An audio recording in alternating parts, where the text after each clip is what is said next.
ये हो कुछ बोलेगी तो कह देंगे लड़कन बोला था। देखिए अब यहाँ पर ऑक्सो एसिड ऑफ फास्फोरस, यानी कि एसिड की जब भी बात किया जाता है तो आपको पता ही होगा कि वैसा कंपाउंड जिसमें सबसे पहले का लग जाए, H लग जाए। तो अगर कंपाउंड के आगे H लगता है उसको हम HCl, H2SO4, HNO3 ये सभी एक प्रकार का क्या होते हैं, एसिड होता है। यहाँ पर भी देखिए सभी में आपका H लगा हुआ है। इससे साफ साफ पता चल गया कि जितने भी कंपाउंड दिया गया है सब एसिडिक कंपाउंड है। अब एसिडिक कंपाउंड इसमें है कौन भाई? अब देखिए यहाँ पर सब में कॉमन चीज फास्फोरस फास्फोरस फास्फोरस दिखाई दे रहा है, यानी कि मुख्य रूप से इस फास्फोरस का ये सभी ऑक्साइड एसिड हैं। तो ऑक्साइड इसके लिए फास्फोरस और इसके लिए एसिड, यानी ऑक्सो फास्फोरस एसिड के नाम से भी सबको हम लोग जानते हैं। पहला नंबर में देखिएगा मेरे भाई, हाइपोफास्फोरस एसिड, इसको हम लोग फास्फोनिक एसिड के नाम से जानते हैं। और इसको हम लोग सूत्र क्या चीज लिखते हैं, H3PO2, यानी कि H3PO2 को हम लोग फास्फोनिक एसिड के नाम से जानते हैं। इसका ऑक्सीडेशन नंबर कितना हो जाएगा, +1। आपको पता है कि एक कंपाउंड जो हमारे पास होते हैं H3PO2, तो ये बीच वाला सेंट्रल मेटल एटम है। एक ऑक्सीजन का वेट कितना होता है, -2, तो दूगो का कितना हो जाएगा, -4। इसका कितना हो जाएगा, +3, यानी कि फास्फोरस का ऑक्सीडेशन नंबर कितना लिखना पड़ेगा, +1। तो फास्फोरस का ऑक्सीकरण संख्या कितना आ गया, +1। कोई दिक्कत? अब देखिए जब यहाँ पर H3PO2 लगा हुआ है तो इसको हम लोग मोनोबेसिक के नाम से जानते हैं, यानी कि फास्फोनिक एसिड को मोनोबेसिक कहा जाता है, यानी कि एक क्षारीयता गुण इसमें पाए जाते हैं। इसका स्ट्रक्चर आप देख सकते हैं, एक फास्फोरस के साथ ऊपर में डबल बॉन्ड, सिंगल बॉन्ड से OH, सिंगल बॉन्ड से H और सिंगल बॉन्ड से H। देखिए H के गो H, 3 गो H, P एगो और ऑक्सीजन 2 गो। H3PO2 आपके पास अवेलेबल है कि नहीं है? अब देखते हैं अगला पॉइंट, इसको कहा जाता है ऑर्थोफास्फोरस एसिड। दूसरा पॉइंट में लिखा हुआ है आपका ऑर्थोफास्फोरस एसिड। ऑर्थोफास्फोरस एसिड का सूत्र H3PO3 होते हैं। इसका अगर हम ऑक्सीडेशन नंबर निकालेंगे तो बहुत आराम से निकल जाएगा। एक ऑक्सीजन पर -2 चार्ज, तो 3 पर कितना, -6। एक हाइड्रोजन पर +1 तो +3 हो जाएगा। अब बताइए फास्फोरस का कितना निकल के आ गया, +3, यानी कि H3PO3 में फास्फोरस का ऑक्सीडेशन नंबर +3 होते हैं। ये आपको डायरेक्ट क्वेश्चन ऑब्जेक्टिव में ये सब मिलेगा।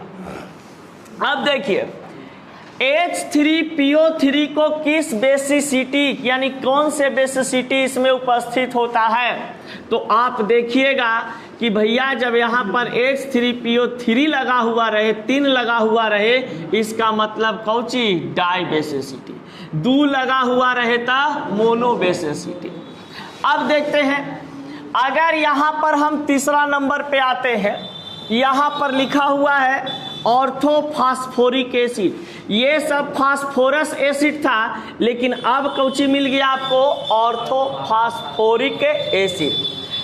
ऑर्थोफास्फोरिक एसिड का सूत्र होता है H3PO4। याद करिएगा कि ऑर्थोफास्फोरिक एसिड का सूत्र H3PO4 होते हैं। इसका ऑक्सीडेशन नंबर +5। इसी प्रकार से इसका भी निकल जाएगा H3PO4। एक ऑक्सीजन का -2 तो 4 पर -8, +3। अब इसका वैल्यू कितना लिखेंगे, +5, तब ना +5 +3 जुड़ करके क्या बना देगा, +8। अब -8 कट के कंपाउंड का वैल्यू क्या हो जाएगा, 0। तो ये P का वैल्यू क्या आ गए, +5 आ गया। अब देखा जाए, जब यहाँ पर ऑक्सो एसिड में ऑक्सीजन की संख्या 4 हो, ऑक्सो एसिड में ऑक्सीजन की संख्या 4 हो, तो 4 को हम क्या बोलते हैं, ट्राइबेसिक। ट्राइबेसिक यानी कि इसको त्रिक्षारीयता कहा जाता है।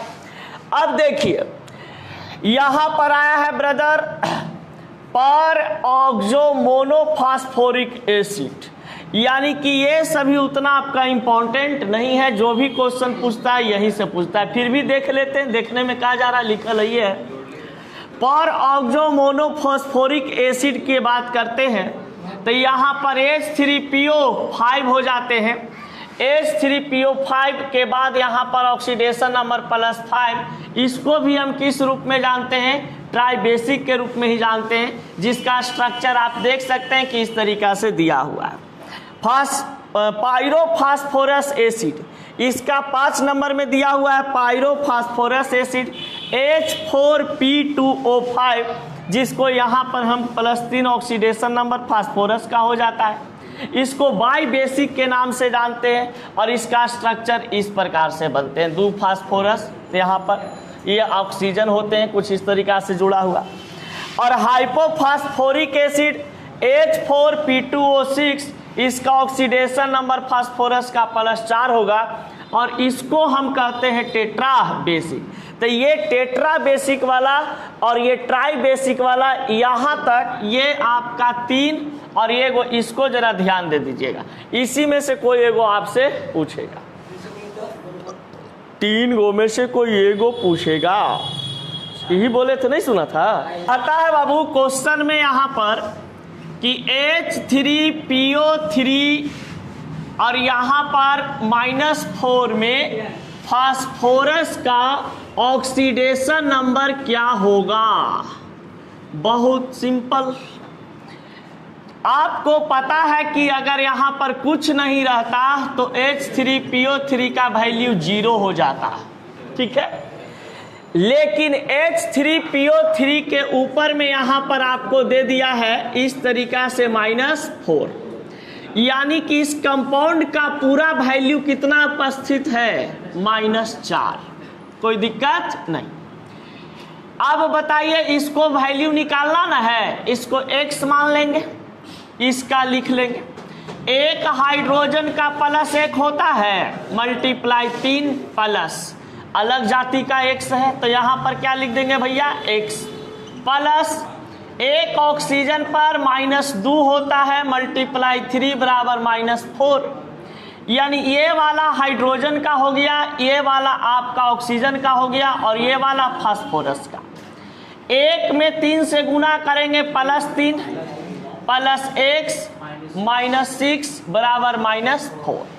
अब बताइए वेरिएबल को एक तरफ, कांस्टेंट को एक तरफ, यानी x चर एक तरफ और अचर एक तरफ, +x इधर कर देंगे, बराबर के ऊपर जितना 9, 6, 15, 18, 20 लिखल है एक तरफ कर देंगे, -4 ई पट्टी से ऊ पट्टी जाएगा +6, ई वाला हो जाएगा -3। अब +x बराबर क्या हो जाएंगे, यहाँ पर घटा करके देखिए, हमरा तो जोड़ घटाव आता नहीं, -1 तो -1 हो जाएगा, यानी कि आप कह सकते हैं, इसीलिए x का ऑक्सीडेशन नंबर कितना हो जाएगा, फास्फोरस का ऑक्सीडेशन नंबर -1। जितना वैल्यू आएगा आप ही लोग बताए होंगे, तो अगर सही होगा तो सही, गलत होगा तो गलत। क्या पहली बात है आपके पास ग्रुप 16, ध्यान से देखिएगा बाबू, ऑब्जेक्टिव क्वेश्चन यहीं से आपका निकलेगा। सबसे पहला चीज कि ग्रुप, अरे उठो, जैसे उठ तू, हाँ आ गया बैठ के जब पढ़ाना शुरू करें पहुंचा देना, माने आगे बैठ, न तो उधर बैठ जाके, माने हम बता रहे हैं कि बाबू इंपॉर्टेंट क्वेश्चन इसमें से निकलेगा, तो वो अपने इंपॉर्टेंट क्वेश्चन लगे ले, अब बतियाएगा अपनी तो तीनों के मारेंगे, समझ लो। हाँ उस साइड हो जाओ, से वो मोटा आदमी हो, वो अगर लूल लक्षण वैसे नहीं बतिया ही वाला है, समझ गया। देखिए ग्रुप 16 की बात करते हैं तो सबसे पहली बात है बाबू, गौर से सुनना है यहाँ पे, ग्रुप 16 जो है पी ब्लॉक के अंतर्गत आता है। अब कहा जाता है, अरे तुम्हारा साड़ू होने आए, देखो ग्रुप 16 को हम लोग कैल्कोजेन समूह से जानते हैं, कैल्कोजेन ग्रुप से जानते हैं। यानी आपसे कोई कहेगा कि भैया ग्रुप 16 को हम लोग किस नाम से जानते हैं, तो कैल्कोजेन समूह के नाम से जानते हैं। अब कहा जाता है कि ग्रुप 16 के अंतर्गत कौन कौन से एलिमेंट आपका आता है। यानी कि याद करने का बहुत आसान तरीका कि पी ब्लॉक के ग्रुप 16 के अंतर्गत जो जो एलिमेंट आते हैं ये होता है आपका ओसनम सीक्रेट टीपो, ओसनम सीक्रेट टीपो। अब देखिए ओ मतलब ऑक्सीजन, एस मतलब सल्फर, ए सेलेनियम, टेलुरियम, पोलोनियम। अब कहा जाता है यहाँ पर कि ओ कहने का मतलब यहाँ पर ऑक्सीजन होता है, एस कहने का मतलब आपके पास सल्फर होते हैं, ये यहाँ पर आपके पास सेलेनियम होता है और ये टेलुरियम होता है, टेलुरियम होते हैं, और ये वाला आपका पोलोनियम होता है। इसमें पहला कंपाउंड जो है ऑक्सीजन और सल्फर, यही दो चीज के बारे में आपको पढ़ना है। क्वेश्चन यहीं से आपका आता है कि ऑक्सीजन बनाने का विधि, ओजोन बनाने का विधि, ओजोन का व्यंजक बनाने का विधि, ओजोन का सूत्र क्या होते हैं, ये सब यहीं से क्वेश्चन आते हैं। फिर आपके पास सल्फर है तो सल्फर से रिलेटेड क्वेश्चन आता है। इस सल्फर को हम लोग गंधक के नाम से भी जानते हैं, जो कि इसको हम लोग बम बारूद गोली बंदूक बनाने में इस्तेमाल किया जाता है। और सबसे बड़ी बात कि बिहार में इससे हम लोग भूत भी भगाते हैं, समझ गए, गंधक से भूत भगाया जाता है। जब देखिएगा दीपावली दुर्गा पूजा चलता है तो जंतर मंतर बनाया जाता है और डाड़ा में बांध दिया जाता है। इसका मतलब है कि गंधक से भूत भागता है, समझ गए, भूत इससे दूर रहता है। अब देखा जाए ग्रुप 16 में जितने भी एलिमेंट हैं, ये सभी एलिमेंट का अगर हम बात करते हैं इलेक्ट्रॉनिक कन्फिगुरेशन का, यानी परमाणु विन्यास का, तो भैया परमाणु विन्यास इसका अंतिम कक्षा में NS2 जाता है और NP4 जाते हैं। यानी कि NS2 NP4 जो होता है ये लास्ट ऑर्बिट में यही उपस्थित होते हैं, अंतिम कक्षा में यही उपस्थित होता है। अब कहता है कि ई वाला जो N है, ई रिप्रेजेंट करता है पीरियड को, यानी कि आवर्त को, और ई वाला जो P है ये रिप्रेजेंट करता है ब्लॉक को। और यहाँ पर वर्ग निकालने के लिए तो आपको पता ही है ग्रुप निकालने का फार्मूला, वैलेंस इलेक्ट्रॉन प्लस 10, तो इससे क्या निकल जाता है, ग्रुप निकल जाता है।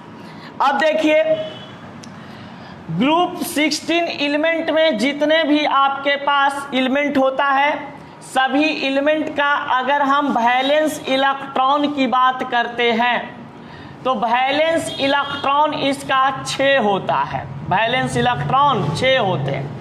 क्योंकि ग्रुप 16 के सभी एलिमेंट को विन्यास करेंगे तो प्रत्येक एलिमेंट के 72 कक्षा में कितना इलेक्ट्रॉन मिलेंगे, 2 और 4, यानी कि 6। इसलिए ग्रुप 16 के सभी एलिमेंट का संयोजी इलेक्ट्रॉन 6 होता है। जब संयोजी इलेक्ट्रॉन 6 हो जाएंगे तो इसका इलेक्ट्रॉन डॉट स्ट्रक्चर यानी इलेक्ट्रॉन बिंदु संरचना भी इसका क्या हो जाएगा, 6 हो जाएगा, जिसको हमरा भाषा में छाव कहते हैं। अब देखिए अब कहा जाता है कि ग्रुप 16 के जितना एलिमेंट आपको दिखाई दे रहा है सभी एलिमेंट का संयोजकता क्या होगा, यानी वैलेंसी। क्वेश्चन आपसे कह देगा कि भैया ऑक्सीजन का संयोजकता क्या होते हैं, तो ऑक्सीजन का संयोजकता आपको पता है कि कितना होता है, 2, क्योंकि जब वैलेंस इलेक्ट्रॉन 4 से अधिक रहता है तो 8 में से वैलेंस इलेक्ट्रॉन को घटा दिया जाता है। संयोजकता बराबर ही फॉर्मूला ना होता है। तो बताइए संयोजकता को इंग्लिश में क्या कहते हैं? वैलेंसी। अब वैलेंसी निकालने का फॉर्मूला होता है क्या चीज? 8 माइनस वैलेंस इलेक्ट्रॉन। तो 8 माइनस वैलेंस इलेक्ट्रॉन कितना था? 6 बराबर कितना आ गया? 2। कोई दिक्कत? अब देखा जाए, कहा जाता है कि ग्रुप 16 में एलिमेंट जो भी उपस्थित हैं ये मेटल नेचर का होता है कि नॉन मेटल नेचर का होता है। तो आपको पता है कि जिस तत्व के 72 कक्षा में इलेक्ट्रॉन सिर्फ 1, 2 और 3 होते हैं उसी को हम लोग मेटल कहते हैं। 4 रहता है मेटालॉइड्स कहलाता है, 5, 6, 7, 8 रहते हैं नॉन मेटल कहते हैं। तो बताइए कि इसके पास वैलेंस इलेक्ट्रॉन कितना है? 6। यानी कि कह सकते हैं कि ग्रुप 16 के जितने भी एलिमेंट हैं सभी एलिमेंट का स्वभाव कैसा होगा? नॉन मेटल होंगे। यानी कि ये बंदा आपका अधातु होगा। अब देखिए यहाँ पर कहा जाता है कि ग्रुप 16 का ऑक्सीजन जो आपके पास है, तो ऑक्सीजन जो आपके पास मॉलिक्यूल के रूप में रहता है ये मॉलिक्यूल आपका O2 के रूप में एग्जिस्ट करता है। सल्फर जो होते हैं ये मॉलिक्यूल के रूप में जब रहता है तो ये किस रूप में रहता है? S8 के रूप में रहता है। यानी कि क्वेश्चन ऐसे पूछता है कि इनमें से कौन सल्फर आणविक रूप में रहते हैं? S2, S4, S6, S8। आपको टिक कौची में मारना होगा? S8 में। अब देखा जाए यहाँ पर अगर आपसे कहे कि भैया इस कम से कम ऑक्सीजन और सल्फर P ब्लॉक का एलिमेंट है, इसका 10-10 प्रॉपर्टी आप लोग को लिख करके लाना है, तो क्या लिख लीजिएगा? कोई दिक्कत नहीं ना होगा? चलिए तो इससे रिलेटेड काम आगे बढ़ाते हैं। देखिए ऑक्सीजन के बारे में बताया जाता है जो बात, अकॉर्डिंग टू डायग्राम जरा सा देखिएगा। सबसे पहली बात कि अगर हम ऑक्सीजन की बात करते हैं तो कहा जाता है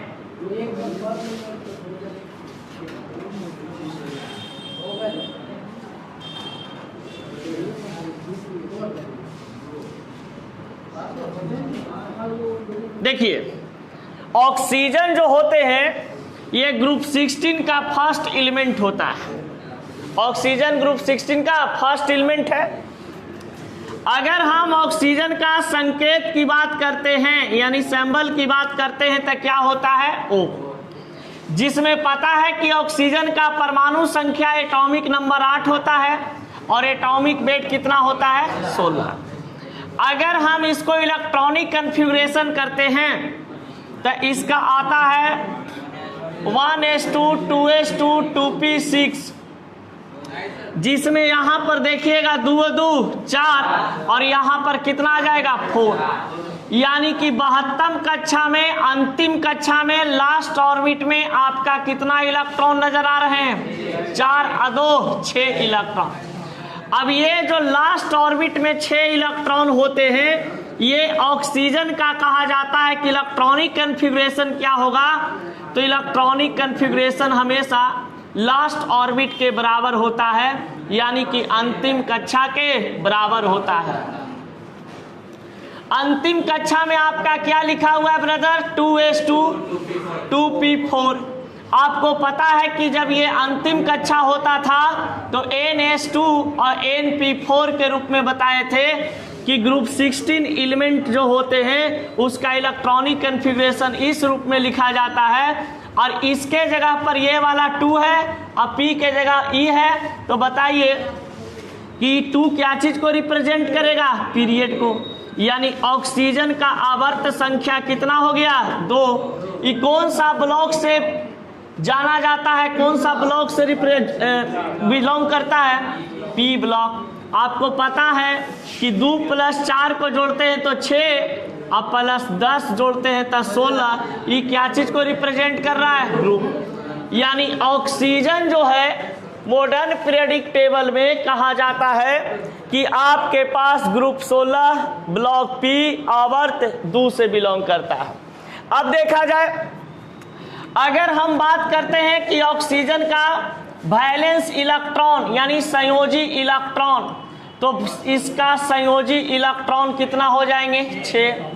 अगर ऑक्सीजन का हम वैलेंसी की बात करें, वैलेंसी बोले तो संयोजकता, तो संयोजकता कितना हो जाएगा? 2। इलेक्ट्रॉन डॉट स्ट्रक्चर क्या हो जाएंगे? 6, यानी कि 2 3 4 5 6। अब कहा जाता है कि ऑक्सीजन जो है ये मॉलिक्यूल के रूप में कैसे स्टेबल होता है, अणु के रूप में कैसे होते हैं? O2। आपको पता है कि एक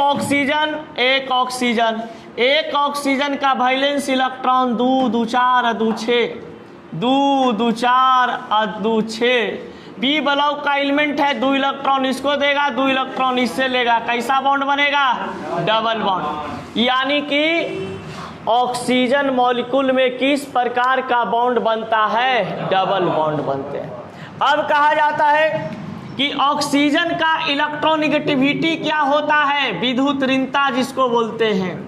तो इलेक्ट्रोनेगेटिविटी आप लोग 11 क्लास में पढ़े होंगे बहुत बढ़िया से। विद्युत ऋणता इसका याद करने का तरीका भी बताए थे, FONC। फोन्स मतलब सबसे ज्यादा इलेक्ट्रोनेगेटिविटी रखता है 4.0, ऑक्सीजन 3.5, 3.0, 2.5। यानी कि ये फोन्स से कम आपका VVI 4 ऐसे एलिमेंट हैं जिसका इलेक्ट्रोनेगेटिविटी आप याद रख सकते हैं। पहला का 4.0, इसमें -0.5 किए तो 3.5, फिर इसमें -0.5 किए तो 3.0, फिर इसमें -0.5 किए तो 2.5। यानी फ्लोरीन का इलेक्ट्रोनेगेटिविटी पूरा 118 एलिमेंट में सबसे अधिक किसका होता है? फ्लोरीन का, वैल्यू 4.0। ऑक्सीजन का 3.5, तो ऑक्सीजन का इलेक्ट्रोनेगेटिविटी कितना हो जाएंगे? 3.5 इलेक्ट्रोनेगेटिविटी हो जाएगा। कोई दिक्कत? अब देखिए यहां पर बताया जाता है ऑक्सीजन से रिलेटेड कि ऑक्सीजन जो यहां पर एलिमेंट है, इस ऑक्सीजन का खोज किस वैज्ञानिक ने किया था? बहुत बार ये पूछा है कि ऑक्सीजन का खोज किसने किया, नाइट्रोजन का खोज किसने किया। अगर नहीं भी पूछा है तो आप लोग को जानना जरूरी है, क्योंकि मान लिया जाए कहेगा कि भैया हम लोग कौन गैस है जो नाक द्वारा छोड़ते हैं? Carbon dioxide. कौन गैस लेते हैं? ऑक्सीजन। तो ऑक्सीजन का खोज किसने किया? जोसेफ प्रिस्टले नामक वैज्ञानिक ने। किसने? Joseph Presley. तो जोसेफ प्रिस्टले नामक वैज्ञानिक ने ऑक्सीजन का खोज किया था। अब देखिए इससे आगे की कहानी अब देखते हैं। ऑक्सीजन का मॉलिक्यूल एक होता है ओजोन। क्या होता है? ओजोन, जो O3 के रूप में जाना जाता है। इसका वेरियस टाइप पढ़ाएंगे तो बताएंगे, इसको पहले नोट कीजिए।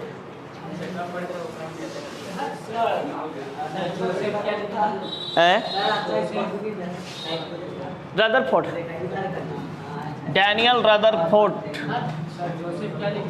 Joseph Presley.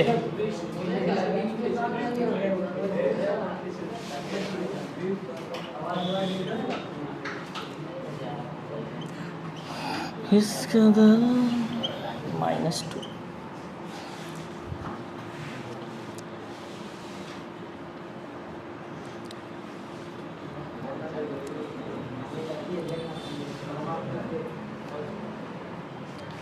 एक पूछता है ऑक्सीजन क्या होते हैं नेचर में, तो ये तो अधातु होता ही है, लेकिन स्वभाव में एक डाई एटॉमिक लिख देना। डाई एटॉमिक, द्विपरमाणविक जिसको बोलते हैं। क्यों होता है? क्योंकि ये O2 के रूप में होता है, इसलिए नॉन मेटल।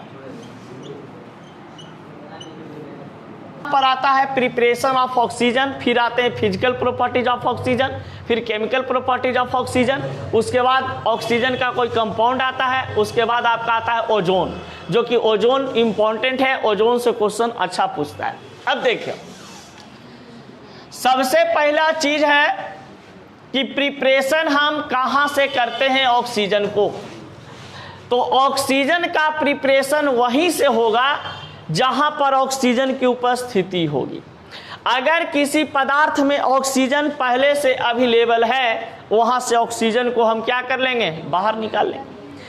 अब यहां पर देखा जाए 2KMnO4 यानी KMnO4 पोटेशियम परमैंगनेट आपका दिया हुआ है, और पोटेशियम परमैंगनेट कितना मोल में अवेलेबल है, 2 मोल।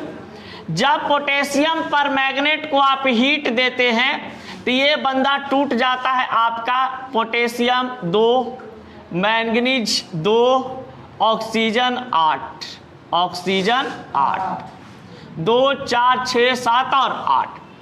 अब यहां पर बात किया जाता है कि यहां पर देख सकते हैं कि K2 एक कंपाउंड आपका बनता है यहां पे K2MnO4, यानी K2MnO4 ये एक प्रकार का पोटेशियम मैग्नीज ऑक्साइड बनाता है। अब देखिए यहां पर एक बचा हुआ है Mn और एक बचा हुआ है आपके पास क्या चीज, 2 ऑक्सीजन, यानी कि मैंगनीज के साथ 2 ऑक्सीजन जाएंगे तो क्या बना देगा, मैंगनीज ऑक्साइड। अब देखा जाए यहां पर 2 ऑक्सीजन बचे हुए हैं रिमेनिंग, ये वाला तो पोटेशियम मैग्नीज के साथ चला गया, यहाँ पे ब्लैक वाला लिखे हुए थे, ये ब्लू वाला इसके साथ चला गया, रेड वाला जो घेरे हैं इसमें कितना ऑक्सीजन है, 2 ऑक्सीजन। यही 2 ऑक्सीजन गैसीय पदार्थ बनकर के क्या हो जाते हैं, बाहर हो जाते हैं। इसका मतलब कि जब पोटेशियम परमैंगनेट को गर्म करते हैं, हीट देते हैं, तो पोटेशियम मैंगनीज ऑक्साइड तथा मैंगनीज ऑक्साइड तथा ऑक्सीजन गैस के रूप में प्राप्त होता है। सेकंड मेथड है, यहां पर KClO3 कहीं पर लिखवाए होंगे, ये क्वेश्चन एक बार ऑब्जेक्टिव में पूछा है कहीं पर कि इनमें से पोटेशियम क्लोराइड का सूत्र क्या होता है, चाहे तो हेलो एल्केन में किसी चीज में ऐसे मिलान करने वाला में कहीं पे हम दिए थे, हमको याद है। तो पोटेशियम क्लोरेट का सूत्र क्या होता है, तो पोटेशियम क्लोरेट का सूत्र KClO3, यानी पोटेशियम क्लोरेट से हम ऑक्सीजन की प्राप्ति कर सकते हैं। चलिए देखिए बाबू, इधर हल्ला मत कीजिए। पोटेशियम यहां पर कितना दिया हुआ है, 2, क्लोरीन भी कितना हो जाएगा, 2, ऑक्सीजन कितने हो जाएंगे, 6, 2 4 6। हीट देने के बाद कोई भी हमारा कंपाउंड या मॉलिक्यूल जो होता है ये टूट जाता है क्या चीज के रूप में, एटम के रूप में। अब ये एटम के रूप में टूटा तो ये वाला 2K2Cl के साथ मिलकर के क्या बना दिया, 2KCl, और यहां पर ऑक्सीजन मिलकर के क्या बना दिए, 3O2, यानी कि ऑक्सीजन कितना मोल में यहां पर प्राप्त हो गया, 3 मोल। अब कहता है कि प्रयोगशाला विधि द्वारा ऑक्सीजन का निर्माण कैसे किया जाता है। क्वेश्चन तो देख के लग रहा है जो नहीं पढ़ा होगा कि बहुत बड़का क्वेश्चन है, छोड़ दे, समझ गया, क्योंकि प्रयोगशाला विधि द्वारा पूछ दिया है। लेकिन अगर इस प्रकार के क्वेश्चन आए तो बस उसमें लैंग्वेज लिख देना होता है और रिएक्शन लिख देना होता है, आपको नंबर दे देगा। देखिए सबसे पहली बात कि लेबोरेटरी मेथड के द्वारा, प्रयोगशाला विधि के द्वारा हम कैसे ऑक्सीजन बनाते हैं। यानी कि अगर आप लेबोरेटरी में कहीं पे जाते हैं और आपको कह दे कि भैया आपको ऑक्सीजन बनाना है, ऑक्सीजन कैसे बनाइएगा। सबसे पहले आपको पोटेशियम क्लोरेट लेना है, KClO3, उसको मैंगनीज डाइऑक्साइड के उपस्थिति में गर्म किया जाता है, कितना केल्विन ताप पे, 420 केल्विन टेम्परेचर पे हीट देते हैं। यहाँ पर भी वही नियम लगता है, आपका ये टूटेगा और टूटने के बाद यहाँ पर क्या बना देंगे, 2KCl पोटेशियम क्लोराइड, जो कि एक प्रकार का लवणीय पदार्थ होता है, साल्ट मटेरियल होता है, और यहाँ पर 3 मोल में आपका क्या बना देगा, ऑक्सीजन गैस। यानी कि जब पोटेशियम क्लोरेट को मैग्नीज डाइऑक्साइड के उपस्थिति में 420 केल्विन टेम्परेचर पर गर्म किया जाता है तो प्रतिफल के तरफ पोटेशियम क्लोराइड तथा ऑक्सीजन की प्राप्ति होती है। अब यहां पर कहता है पानी, यानी कि पानी के द्वारा हम कैसे बनाएंगे हाइड्रोजन गैस और ऑक्सीजन गैस। तो देखिए, इलेक्ट्रोलाइसिस तुम लोग पढ़ा होगा 10th क्लास में, वैद्युत अपघटन। इसमें क्या होता था, वैद्युत अपघटन में जैसे मान लेते हैं कि एक कंटेनर हमारे पास होता था, यहाँ पे इलेक्ट्रिसिटी हमारे पास होते थे, ईएमएफ इलेक्ट्रोमोटिव फोर्स, जिसको हम लोग वोल्टेज भी बोलते हैं। यहाँ पर NaCl का घोल दिया हुआ रहता था और NaCl का घोल में हम जब करंट डालते थे तो Na प्लस अलग हो जाता था, Cl अलग हो जाता था। यानी वैद्युत अपघटन के द्वारा बिजली के माध्यम से, इलेक्ट्रिसिटी के माध्यम से इसमें सभी मटेरियल को अलग अलग कर दिया जाता था कैटायन और एनायन के रूप में। इस प्रोसेस को ही हम कहते हैं क्या चीज, इलेक्ट्रोलाइसिस। यानी कि जब किसी कंटेनर में, जलीय विलयन में अगर आप इलेक्ट्रिक करंट देते हैं और वहां से जो परमाणु आयन के रूप में टूट जाते हैं या तो अलग अलग हो जाते हैं, उस विधि को क्या कहा जाता है, वैद्युत अपघटन, इलेक्ट्रोलाइसिस। अब यही इलेक्ट्रोलाइसिस आपको किस में लगाना है, पानी में। अब ये पानी में आप लगाइएगा आपका इलेक्ट्रोलाइसिस प्रोसेस, तो भैया H2O पानी का सूत्र होता है। H2O आपका कितना मोल में अवेलेबल है, 2 मोल में अवेलेबल है। यानी कि टोटल आपका हाइड्रोजन 2 दूनी 4 हाइड्रोजन और ऑक्सीजन 2। यहाँ पर एक अलग बिरादरी, ये पूरा अलग हो जाएगा। जैसे ही इसमें हम इलेक्ट्रिक करंट डालेंगे ये अलग हो जाएगा, यानी H2 अलग, ऑक्सीजन अलग। यहाँ से हम क्या प्राप्त कर लेंगे, ऑक्सीजन प्राप्त कर लेंगे। यानी इस तरीका से हम क्या कर सकते हैं, ऑक्सीजन की प्राप्ति कर सकते हैं। कोई दिक्कत कि फिजिकल प्रॉपर्टी ऑफ ऑक्सीजन, यानी कि ऑक्सीजन का भौतिक गुण क्या होते हैं।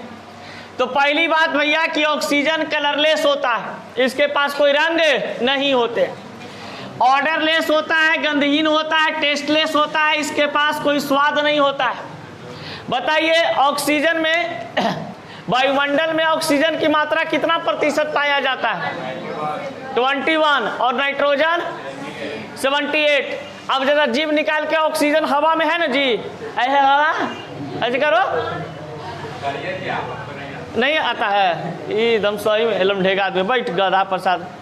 जैसे मान लीजिए कि ऑक्सीजन हमारा रंगीन होता, दिखाई देता, तो पता चलता ना कि भैया यहाँ पे ऑक्सीजन है, यहाँ पे ऑक्सीजन है, यहाँ पे ऑक्सीजन है। दिखाई दे रहा है वायुमंडल में आपको, नहीं। इसका मतलब आपका साफ साफ है कि ऑक्सीजन के पास कोई रंग नहीं है। ऑर्डरलेस, गंधहीन। अगर मान लिया जाए कि ऑक्सीजन हम सांस के द्वारा ले रहे हैं तो पता चलता बड़ा अच्छा स्मेल आ रहा है, नहीं। ऐसा कुछ आपको होता है, नहीं होता है। इसका मतलब कि इसके पास कोई गंध नहीं होता है। टेस्टलेस, अगर टेस्ट में या तो अच्छा लगता है या खराब लगता है। अच्छा लगता तब हरदम दिन भर ऐसे ऐसे जीभ करते रहते हैं, ऐसे समझ गया कि वाह बहुत अच्छा लग रहा है। लेकिन ऐसा बात एकदम नहीं है। यानी कि ऑक्सीजन जो है भैया एकदम कलरलेस होता है, इसके पास कोई रंग नहीं होते हैं। ऑर्डरलेस होता है, इसके पास कोई गंध नहीं होता है और इसके पास कोई स्वाद भी नहीं होता है। अब देखा जाए ऑक्सीजन जो है ये पानी में ये आपका सोलूबल होते हैं। यानी कि सबसे ज़्यादा अगर सोलूबल ऑक्सीजन किसी चीज़ में होता है, घुलता है, तो वो क्या चीज़ में घुलता है, पानी में। अगर आप 100 सेंटीमीटर क्यूब आपका मान लिया जाए कि पानी रखे हुए हैं तो 3.08 सेंटीमीटर क्यूब आपका क्या हो जाएगा, उसमें ऑक्सीजन आराम से घुल जाएगा। यहाँ पर आते हैं, ईट है 3 स्टेबल आइसोटॉप्स। ऑक्सीजन के कितने आइसोटॉप्स होते हैं, 3 आइसोटॉप्स होते हैं, ऑक्सीजन 16, 17 और 18। फिर कहा जाता है कि ऑक्सीजन पैरामैग्नेटिक नेचर का होता है। पैरामैग्नेटिक कहने का मतलब कि जब हमारे पास किसी एटम्स को हम इलेक्ट्रॉनिक कन्फिग्रेशन करते हैं और उसके 72 कक्षा में फुल फिल्डअप इलेक्ट्रॉन ना हो, उस नेचर को क्या कहा जाता है, पैरामैग्नेटिक। अगर पूर्ण रूप से भरा हुआ रहता है उसको क्या कहा जाता है, डायमैग्नेटिक कहा जाता है। तो ऑक्सीजन पैरामैग्नेटिक स्वभाव के होते हैं। अब ऑक्सीजन डायमैग्नेटिक स्वभाव का कब हो सकता है? जब आप O2 माइनस करोगे, इसमें 2 इलेक्ट्रॉन क्या हो जाएगा? ऐड हो जाएगा। तो यही बात कभी कभी पूछ देता है कि इनमें से कौन आपका डायमैग्नेटिक है, तो डायमैग्नेटिक O-2 O-3 N2 बताइए। अब इसमें से कौन ऑप्शन सही हो जाएगा? डायमैग्नेटिक O-2 आपका सही हो जाएगा। देखिए फिर कहता है कि oxygen is used in respiration, यानी श्वसन प्रक्रिया में जब हम लोग सांस लेते हैं तो कौन गैस को ग्रहण करते हैं? ऑक्सीजन। और किस गैस को छोड़ते हैं? Carbon dioxide. अब देखा जाए it has low melting point and boiling point. जितने भी गैसीय पदार्थ होते हैं उसका नेचर क्या होता है कि उसका मेल्टिंग पॉइंट और बॉइलिंग पॉइंट क्या होगा? लो होगा, यानी सबसे कम होता है। इसको आराम से हम क्या कर सकते हैं? उबाल सकते हैं। उबाल तो नहीं सकते हैं, मतलब कि इसको तोड़ सकते हैं आसानी से। कि इनमें से कौन सा पदार्थ लिटमस पेपर के प्रति उदासीन होता है?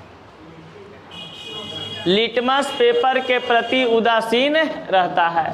3 ऐसा ऑप्शन रहेगा जो लिटमस पेपर के प्रति उदासीन नहीं रहेगा, एक ऐसा एलिमेंट रहेगा या एक ऐसा पदार्थ रहेगा जो लिटमस पेपर के प्रति क्या रहेगा? उदासीन रहेगा। यानी कि ऐसा कोई पदार्थ जो लिटमस पेपर से अभिक्रिया कराए तो लाल से ब्लू कर दे, ब्लू को हरियर कर दे, हरियर को गुलाबी कर दे, वो सब होता है लिटमस पेपर के प्रति उदासीन नहीं, उसको रंगीन कर देना। लेकिन ऑक्सीजन हमारे पास एक ऐसा पदार्थ भी होता है जो लिटमस पेपर के प्रति उदासीन होते हैं, क्योंकि लिटमस पेपर से यह अभिक्रिया करता ही नहीं है। अगर मान लिया जाए कि लिटमस पेपर से सपोज डेट अभिक्रिया करता तो पता चलता कि जैसे ही भीतरे से निकाला लाल, एजा हो गया हरियर, ऑक्सीजन से रिएक्शन करेगा ना जी। तो इसलिए कहते हैं कि लिटमस पेपर ऑक्सीजन से अभिक्रिया नहीं करता है। इस चलते लिटमस पेपर आपका क्या होता है? लिटमस पेपर के प्रति ऑक्सीजन उदासीन होते हैं। फिर देखिए ऑक्सीजन इज नॉट कोशिश को बोलते हैं जी कंबस्टन का ये दूसरा रूप क्या चीज है? कंबस्टल। अब कुछ भी कंबस्टाइल नहीं, लेकिन गलत प्रोनाउंसिएशन है। Oxygen is not combustible but supporter of combustions. इसका मतलब कि ऑक्सीजन जो है ये खुद नहीं जलता है, ऑक्सीजन खुद नहीं जलता है, लेकिन किसी पदार्थ को जलाने में मदद करता है। देखे होंगे आप लोग 10th क्लास में ये बात पढ़े होंगे कि दहन जो होता है, दहन में बिना ऑक्सीजन के कोई भी पदार्थ का दहन संभव नहीं है। यानी दहन करने के लिए ऑक्सीजन एक पोषक तत्व के रूप में कार्य करती है। यानी कि ऑक्सीजन जो होता है ये जलता नहीं है, लेकिन जलने में ये मदद करता है किसी भी पदार्थ को। अब देखा जाए कैल्शियम प्लस ऑक्सीजन। अब जरा समझना, इसमें लिखना कम रहता है, समझना ज्यादा रहता है, क्योंकि एक एक चीज आपका इसमें इंपॉर्टेंट है। बोली समझ गए? यही सब चीज आपको पूछ देता है। यहां पर कैल्शियम एक धातु है, यानी कि धातु को जब ऑक्सीजन के साथ रिएक्शन करवाया जाता है तो धातु ऑक्साइड प्राप्त होते हैं। यानी धातु को ऑक्सीजन के साथ रिएक्शन करवाते हैं तो धातु ऑक्साइड बनता है। उसी प्रकार यहाँ पर कैल्शियम को ऑक्सीजन के साथ रिएक्शन करवाते हैं तो कैल्शियम ऑक्साइड बनता है, कैल्शियम ऑक्साइड बनता है। अब देखिए कैल्शियम ऑक्साइड का संरचना आप लोग को पता है, एक CaO कैल्शियम ऑक्साइड होता है। एक कैल्शियम के पास 2 इलेक्ट्रॉन वैलेंस शेल में होता है ना, और यहाँ पर ऑक्सीजन के पास वैलेंस शेल कितना होता है? वैलेंस शेल में इलेक्ट्रॉन 6। अब बताइए, ये तो बंदा स्टेबल है, लेकिन ये स्टेबल है नहीं, ये डबल बॉन्ड बना देता है यहाँ पे। यानी कार्बन, कैल्शियम और ऑक्सीजन के बीच में डबल बॉन्ड बनते हैं, और जहां पर डबल बॉन्ड बनता है वहां पर एक पाई बॉन्ड और एक कौन सा बॉन्ड? Sigma bond. यानी कैल्शियम ऑक्साइड में सिग्मा बॉन्ड की संख्या कितना होगी? तो 1 होगी। पाई बॉन्ड की संख्या 1 होगी। सिग्मा बॉन्ड हमेशा क्या होता है? अकेला रहता है। पाई बॉन्ड के संख्या बस डिफरेंट आते रहते हैं। अब देखा जाए, it is a powerful oxidising agent. ये कहा जाता है कि ये ऑक्सीडेशन प्रोसेस में सबसे इंपॉर्टेंट आपका ऑक्सीजन होता है। पिछले क्लास में पढ़े भी थे हम लोग कहीं कहीं कि जहां पर ऑक्सीडेशन की बात करता है रिएक्शन विथ ऑक्सीजन, यानी ऑक्सीजन को अगर किसी पदार्थ के साथ रिएक्शन करवाते हैं, इसका मतलब साफ साफ है कि आप कौन सा प्रोसेस काम वहां पे कर रहा है, ऑक्सीडेशन, ऑक्सीकरण अभिक्रिया, ऑक्सीकरण प्रोसेस। लेकिन ऑक्सीडाइजिंग एजेंट भी, ऑक्सीजन जो है ये आपका पावरफुल ऑक्सीडाइजिंग एजेंट के रूप में काम करता है, यानी ऑक्सीकारक के रूप में काम करता है। ये कहा जाता है किसी भी रिएक्शन का पलड़ा ही बदल सकता है। समझ गए? जैसे मान लिया जाए कि आपके घर में लोहा है पड़ा हुआ, इसमें क्या हो रहा है कि ऑक्सीजन हवा से रिएक्शन कर रहा है। 10 दिन 20 दिन के बाद, 1 महीना 2 महीना के बाद धीरे धीरे इसमें जंग लगना शुरू हो जाएगा। अपना लूर लक्षण दिखा दिया ना, यानी किसी भी रिएक्शन को तब्दील कर सकता है कौन, ऑक्सीजन। इसीलिए इसको कहा जाता है क्या चीज, ऑक्सीकारक। अब देखिए, नाइट्रोजन, सल्फर, कार्बन ये एक प्रकार का बाबू नॉन मेटल होते हैं। क्या होता है, नॉन मेटल, यानी अधातु। तो आपको कहे कि अधातु को भैया हम ऑक्सीजन से अभिक्रिया कराएंगे तो क्या आपका प्रोडक्ट साइड में कंपाउंड बनेंगे, नॉन मेटल ऑक्साइड बनेगा। किसका डीजे बज रहा है, बंद कर दीजिए। यानी कि नॉन मेटल को ऑक्सीजन के साथ रिएक्शन करवाते हैं तो आपका क्या बनेगा, नॉन मेटल। अब एक बात बताइए, 10th क्लास में कुछ चीज गलत भी पढ़ाया जाता है। कार्बन प्लस ऑक्सीजन का बताया जाता है, कार्बन डाइऑक्साइड। ये रिएक्शन आपका क्या है, गलत है। इसमें बताइए कौन सही लिखा हुआ है, कौन गलत लिखा हुआ है।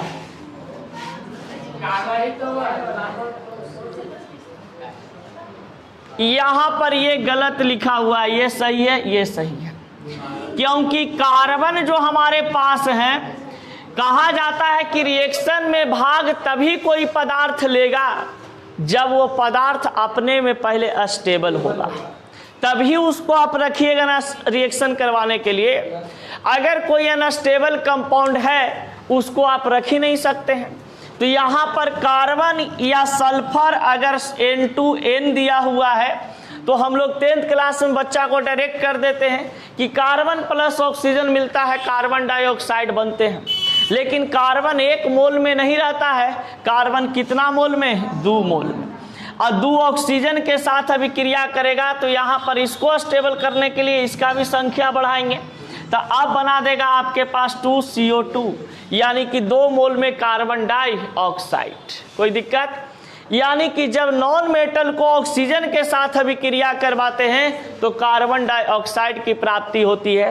सल्फर को जब हम ऑक्सीजन के साथ रिएक्शन करवाते हैं सल्फर डाइऑक्साइड का निर्माण होता है। नाइट्रोजन को ऑक्सीजन के साथ रिएक्शन करवाते हैं तो आपका ये N2O का निर्माण करता है। N2O मतलब लाफिंग गैस, यही होता है ना। लाफिंग गैस का सूत्र क्या होता है, N2O होते हैं। अब ये N2O जो आपका है ये लाफिंग गैस होता है। अब मत कहना कि सब लिखवाए नहीं है, हम पहले ही बोल चुके हैं कि ये सब क्वेश्चन आपका बोलते हैं वही सब कुछ कुछ चीज आता है। आप डीपी ये बनाइएगा, क्या बोलता है, क्वेश्चन बैंक, आपको ये वाला क्वेश्चन मिल जाएगा कि लाफिंग गैस का सूत्र इनमें से कौन होते हैं, N2O। अभी जितना हम लोग पढ़े हैं सब ऑब्जेक्टिव टाइप क्वेश्चन आपका बनेगा भरपूर, अगर बढ़िया से पढ़े होंगे। सब्जेक्टिव 3 महीना हम लोग पढ़ेंगे, उसमें पूरा का पूरा बनेगा। चलिए आगे बढ़ते हैं।